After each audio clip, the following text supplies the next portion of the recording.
help you understand when I first started out as an athlete, and I kind of compare this to niching actually.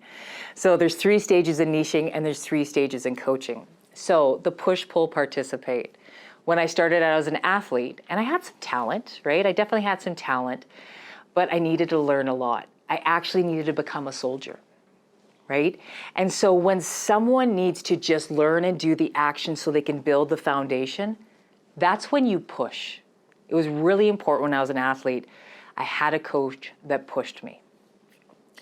And then I started to get really good, made Team Canada, all that kind of stuff, competing high level, and I had a really big ego. I never sat out in a game, never, ever sat out. And then I got to the nationals for the Worlds. And for the first time in my life, I got pulled back out of a race. I got sacked in a race. My coach pulled me back. I was angry. I was upset. I really was upset. And after we got our medals and our awarding and going to the Worlds, I went up to him afterwards and I said, "Why'd you sit me? Why'd you sit me for the 200? And he said, "Why would I waste my fastest paddler on a little sprint race? I needed you for the 500. I needed you for the 2000. So a really good coach, a really good leader understands when to pull back. And then the last part is participate, and that's when I made the big boats. And I had a coach, and she was incredible. She was an athlete with us. She paddled beside us. She worked with us. She participated with us. We went through everything together. We had the conversations. We had the team minute hits together all the time. We were part of a culture. We participated. We were in this together. So when you are looking at leadership, coaching styles, all those dynamics, there's a time to push, there's a time to pull back, and there's a time to participate. And the greatest coaches, the greatest leaders, live in the participate. So when we look at this push, pull, participate in our industry, I like comparing this to our niches. So just as there's 3 things in the push, pull, participate, within the niche world that every advisor is working to is the distribution model that we are presenting and building our niche, how we are serving and selling.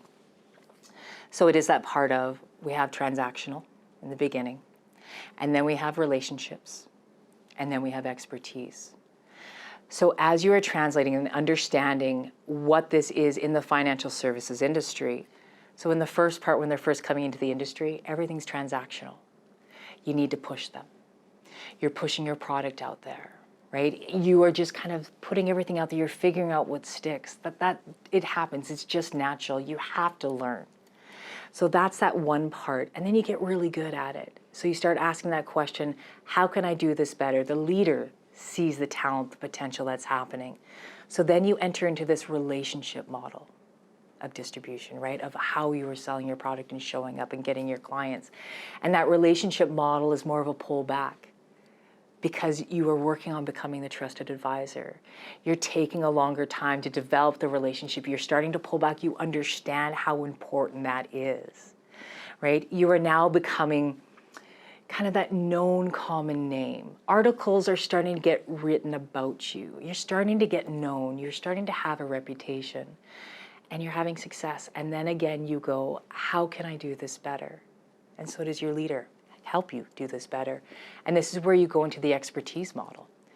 You are now experienced so much stuff. You've had some great relationships. You've had so much time to understand and pull back and look and see that you are now participating at an expert level.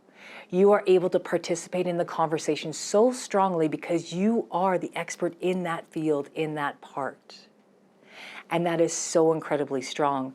When we look at our industry, 35% live in the transactional model and 60% live in the relationship model. And only 15% live in the expertise, and sometimes even lower. So it's very hard to make that morph, but it's really important of push, you're out figuring out who you are, transactional, pull back, you're building relationships, you're taking more time, you're understanding. And then when you participate, that is when you are in that expertise model, that you are a thought leader in a certain part.